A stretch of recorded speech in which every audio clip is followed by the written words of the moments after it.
So without further ado, let's meet the man himself, James Corden.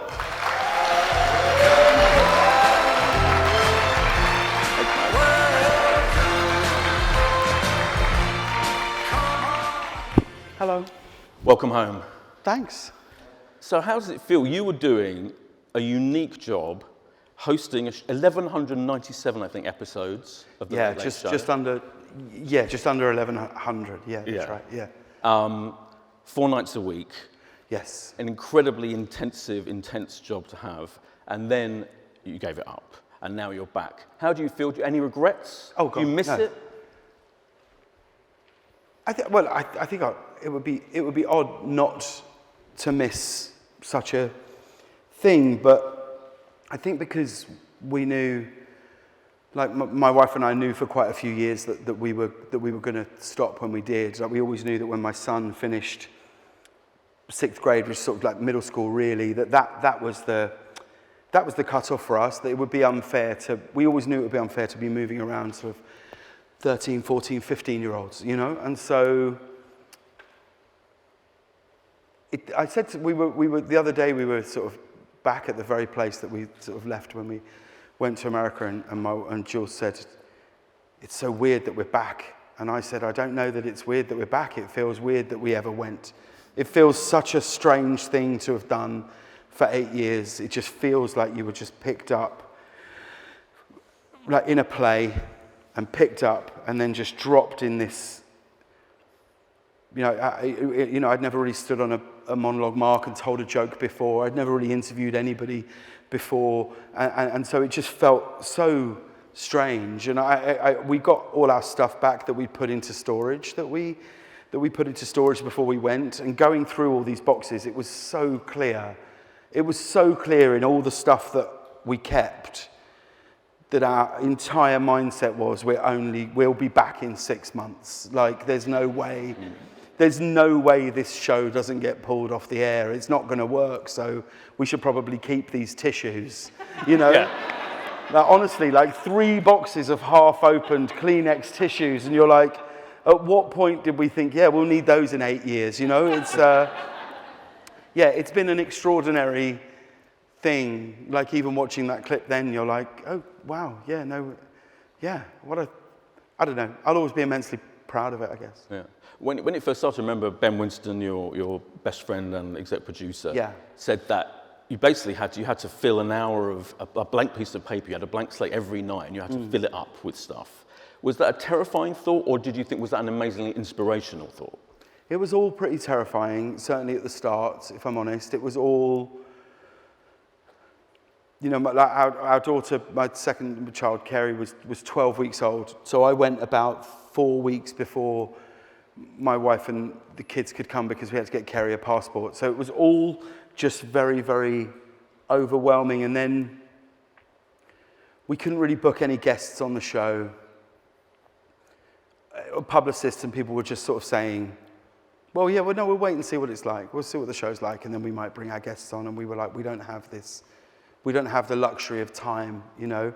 I think most people that do these jobs at 12:30 have maybe been on a sitcom or Saturday Night Live or The Daily Show or things like that. And so you can spend a long time sitting thinking, no one knows us here, no one knows what we can do. And then a switch flicks and you go, oh, hang on, no one knows us here. No one knows what we can do. And suddenly it was a feeling of like, oh, I think I've learned enough from either being in plays or writing Gavin and Stacey or the 30 or so episodes of League of Their Own that I'd hosted.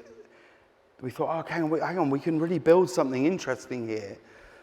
And the whole way I got the job really was just trying to make a show that would embrace the internet. That was the entire sort of mission objective of the show was, yes, the show's on at 12:30 at night, but there is an audience here that are still watching content, they're just not consuming it in a linear broadcast fashion.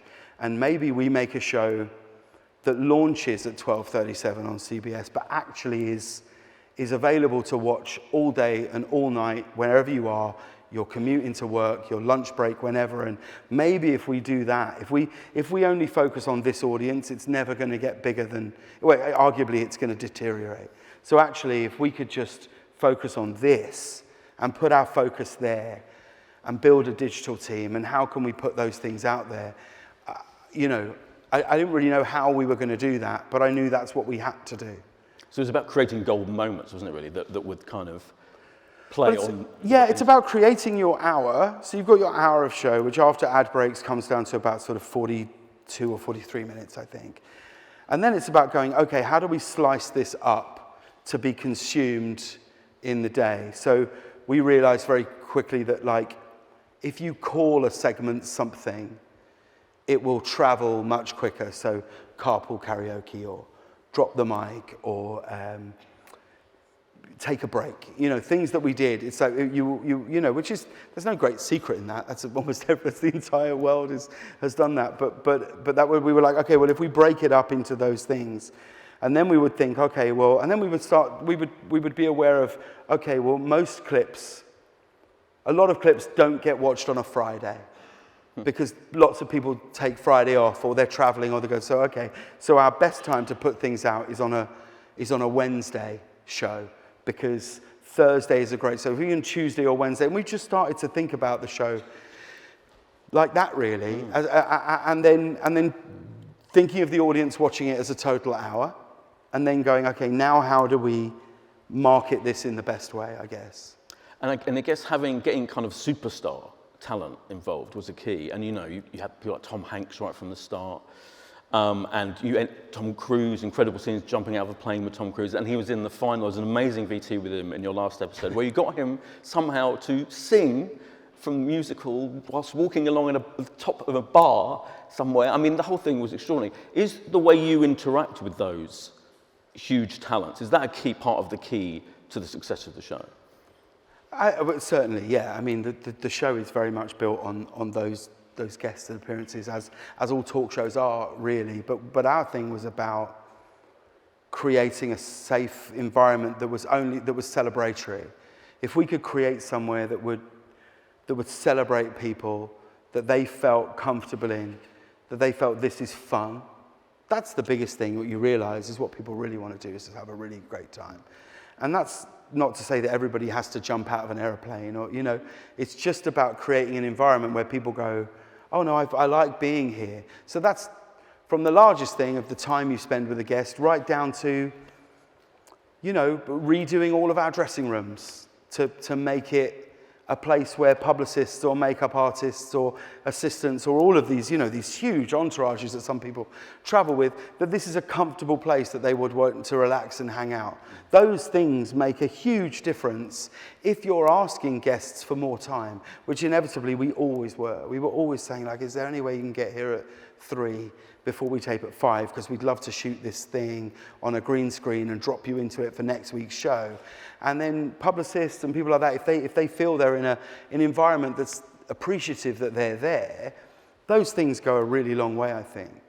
Yeah. Just on the Tom Cruise jumping out of the plane thing. Yes. You did look. I know you obviously expected you to play up to the camera that you're scared, but you did look genuinely terrified. Were you genuinely terrified? I was less scared then than when we flew in the fighter jets. Oh yeah. Because when you're jumping out of a plane, like, I was strapped to a guy who's done 7,000 jumps and is in the paramilitary. So you just think, well, okay, he doesn't want anything to happen today. So all I've really got to do is lie here. He's really taking care of everything. When me and Tom were going in the fighter jets, that was like a few days before, I had a genuine sort of like a real worry, like a bit of a sort of, I just ended up going like, look, he's an actor, he's not a pilot. Like, respectfully, it's just the two of us in an aeroplane. Yeah.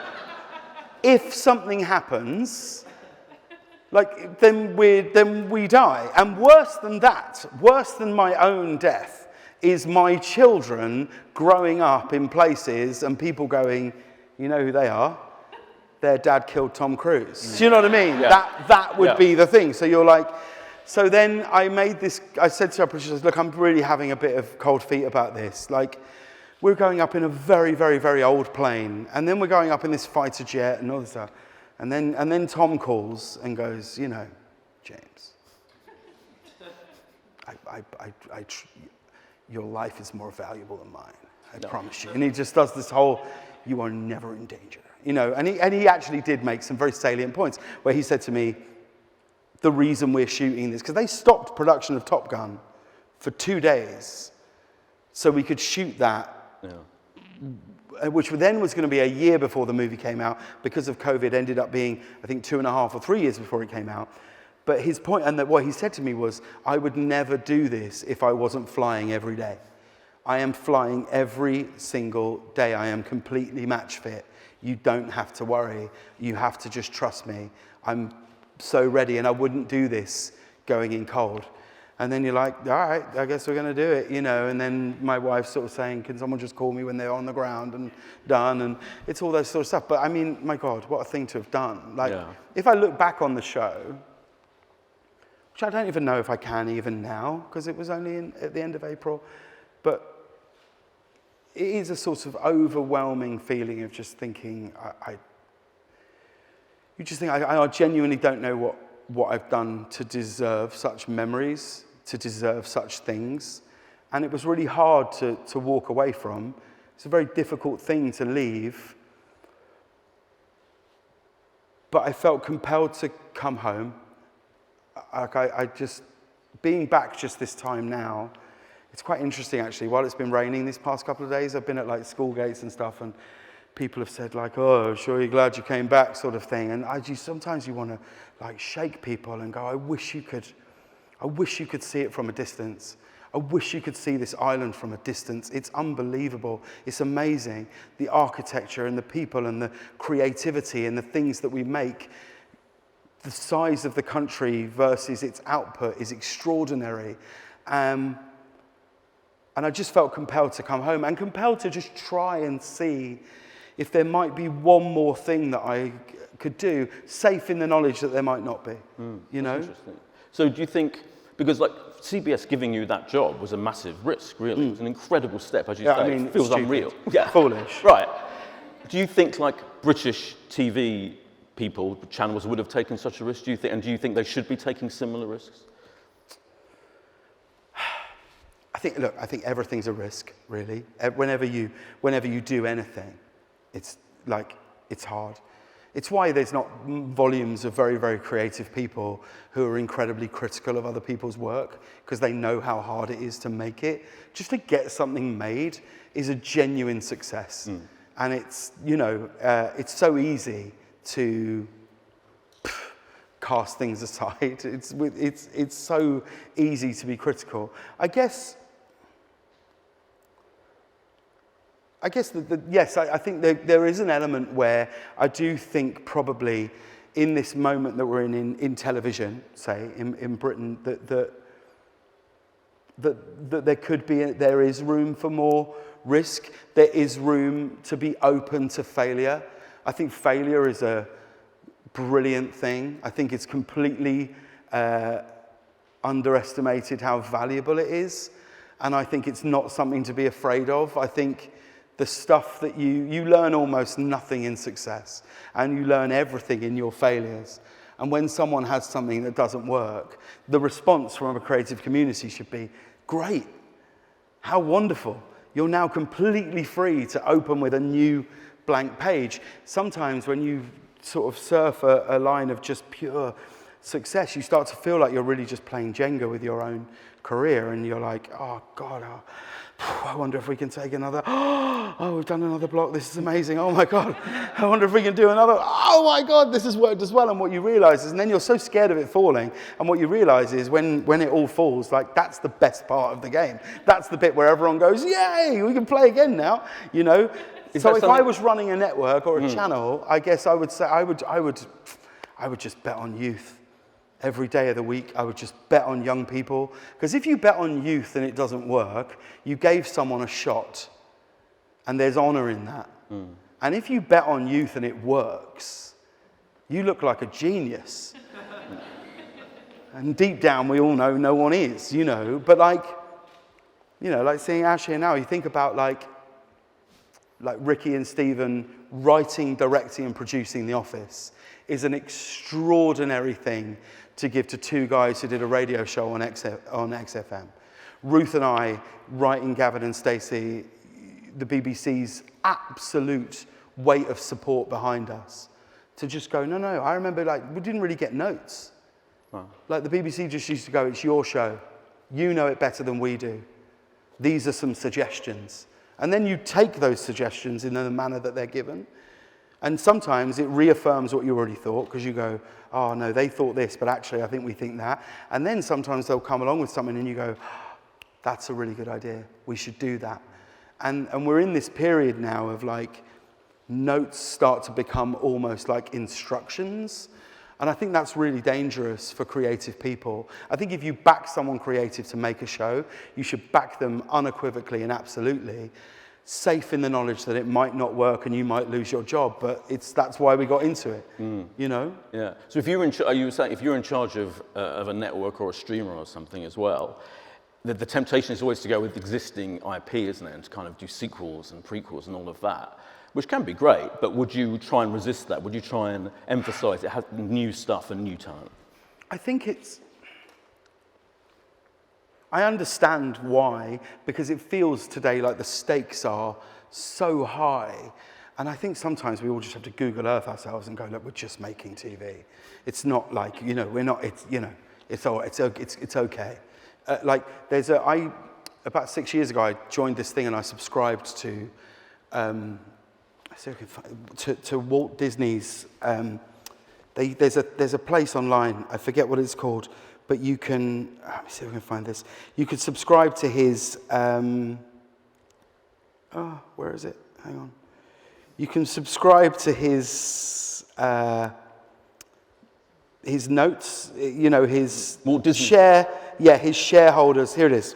His shareholders reports. And I used to read this a lot when I was thinking about leaving the show. I won't read it all, it's very long. This was in 1966, and I think he knew that he was going to pass away at this point. And he writes in his annual report, he puts, let me find the bit. He says, today I propose we look to the future, and I'll tell you about some of the plans and philosophy that make us tick here at the Disney organization. Many people have asked, why don't you make another Mary Poppins? Well, by nature, I'm a born experimenter, and to this day, I do not believe in sequels. I cannot follow popular cycles. I have to move on to new things. There are many new worlds to conquer. As a matter of fact, people have been asking us to make sequels ever since Mickey Mouse first became a star. We have bowed only once to the cry to repeat ourselves, which was back in the 30s when The Three Little Pigs was an enormous hit. And up went the cry, give us more pigs. I could not see how we could possibly top pigs with more pigs, but we tried, and I doubt whether anybody reading this can name the other cartoons in which the pigs appeared. We did not make the same mistake with Snow White. When it was a huge hit, the shout went up for more dwarfs. Top dwarves with dwarfs, why? Right now, we're not thinking about making another Mary Poppins. We never will.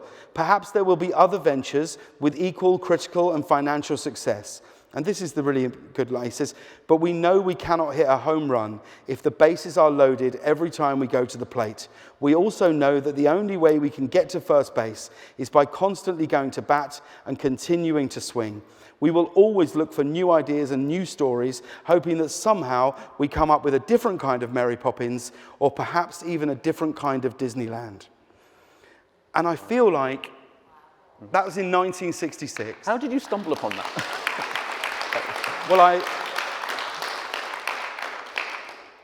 I'm going to pretend that applause was for me. It wasn't.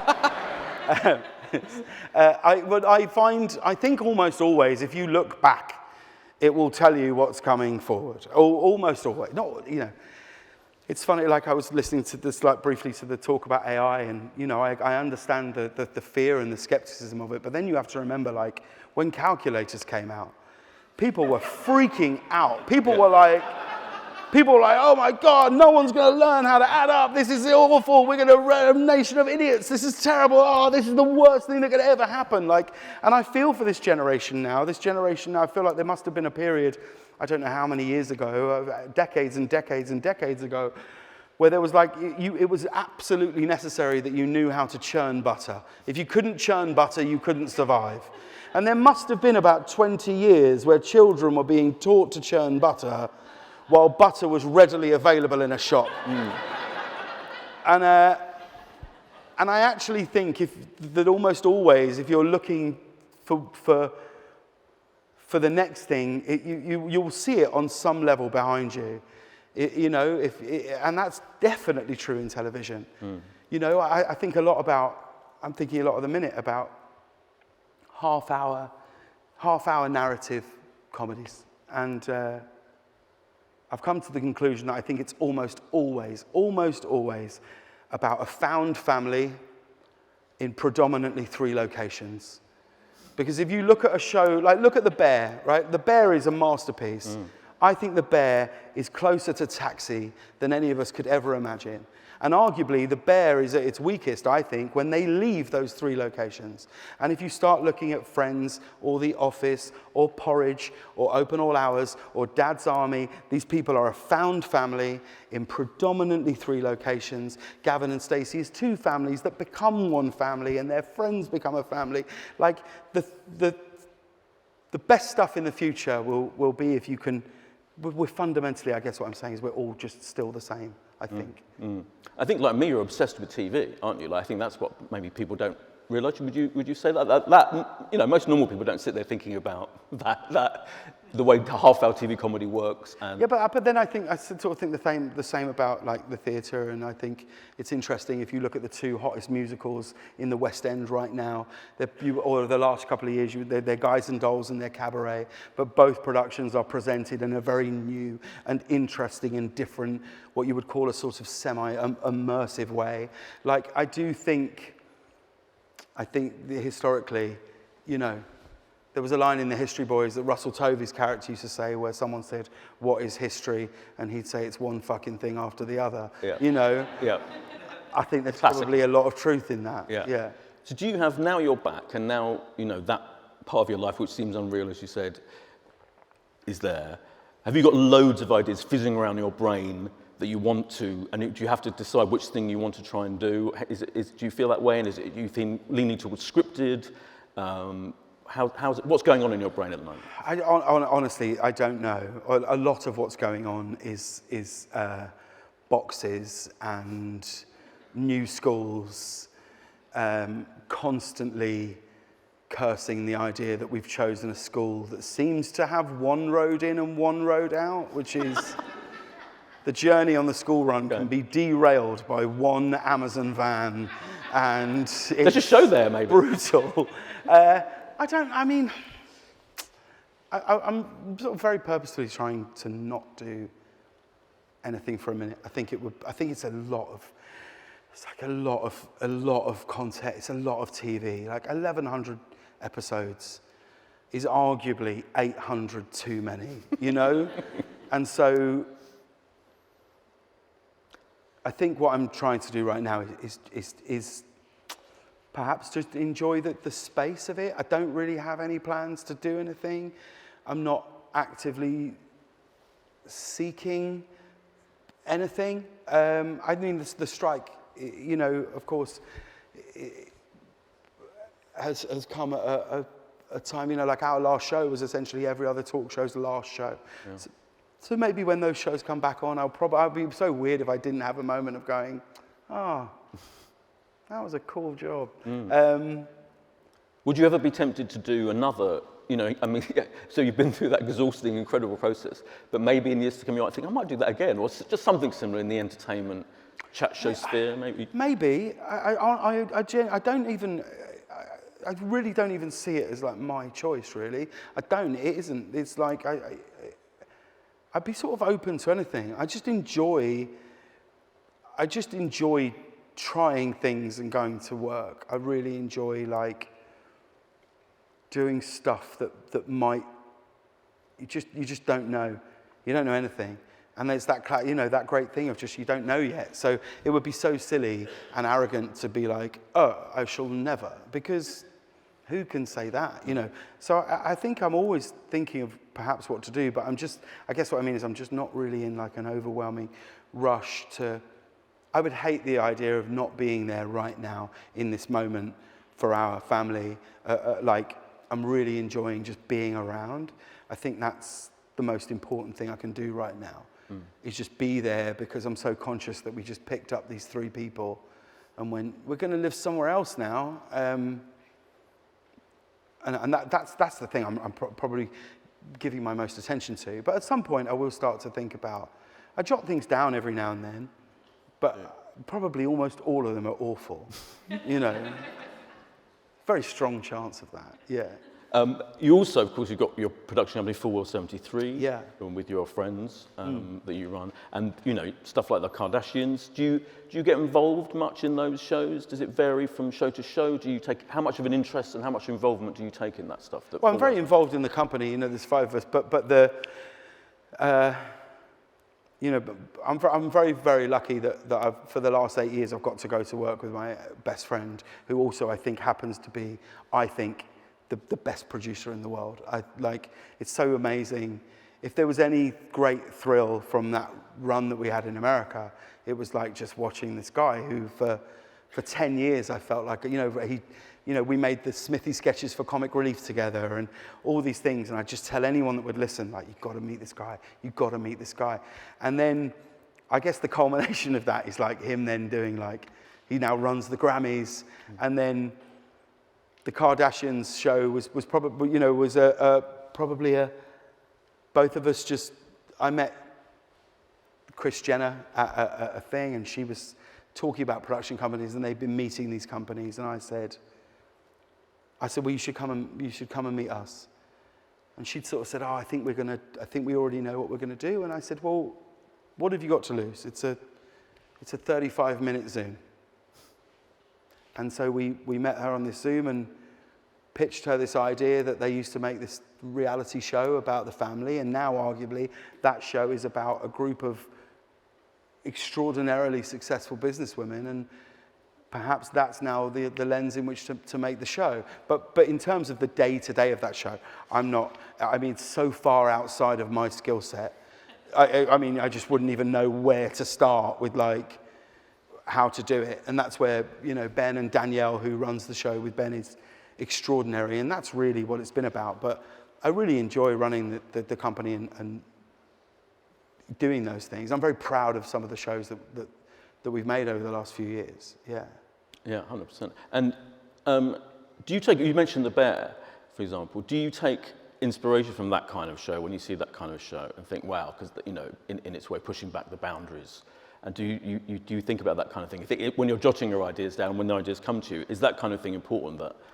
Well, I think the thing, it's not even so much really even about just The Bear. It's like, I believe that FX, which is run by John Landgraf, is the most extraordinary network. And where they're incredible is, I think, and I'm going to get this wrong, but it's roughly right. The average employee time span at FX, I think, is something like 8 years. And I guess the biggest lesson you can take from a network like FX and what John Landgraf's done with it is they fundamentally know who their audience are. They're not seeking a newer and broader one. They're just they know who their audience are. Like John once said to me, he said, the thing I say most in my office is, this is fantastic, it's not for us.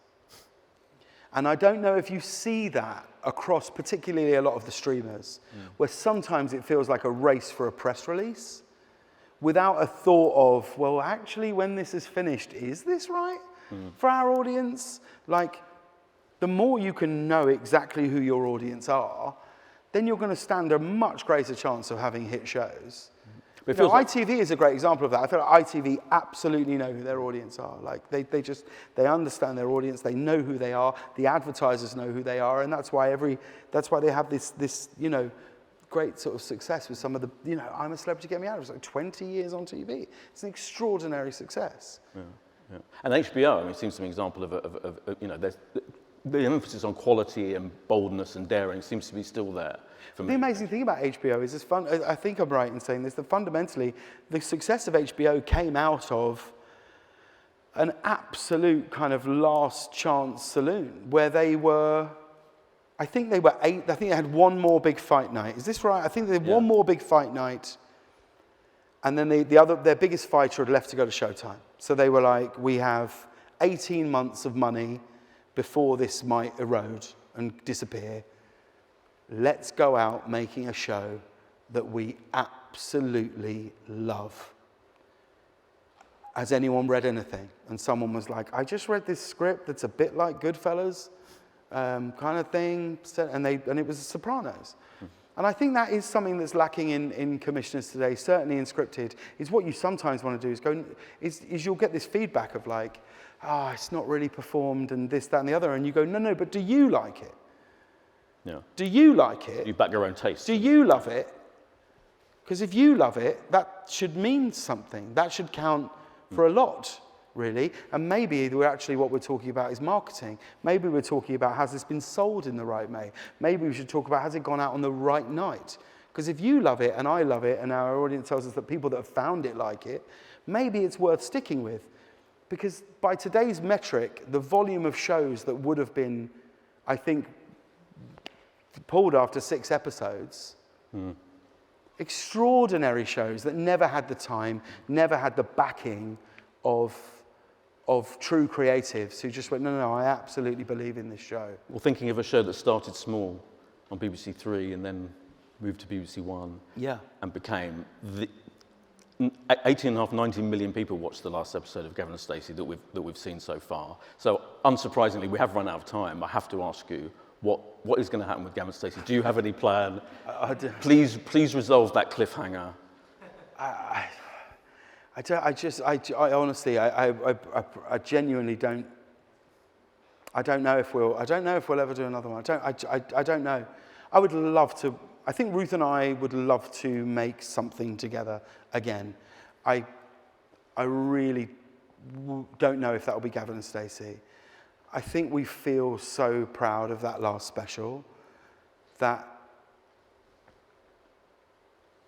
and I know that people want like resolutions to that and all manner of other things that might be in the show, but maybe there's something great, because I think in a way those characters, they live on, they carry on, they're still out there somewhere living, breathing, their lives are carrying on, and we just sort of get together and open this portal and find out, because some people would say to me, I want to know what happens, and I go, so do I.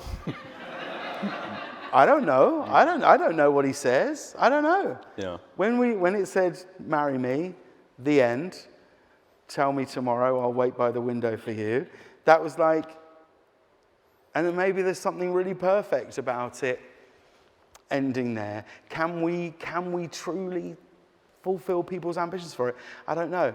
So I know it's such an annoying answer. I'm well aware of that. But I don't know.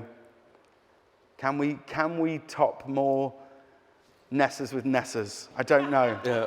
I don't think it's an annoying answer. I think it's a fair answer. And it's, maybe the best thing is to never know. Yeah. Who knows? We'll see. On that philosophical point, thank you so much, James, for coming. That's a pleasure. Thank you very much. Thank you.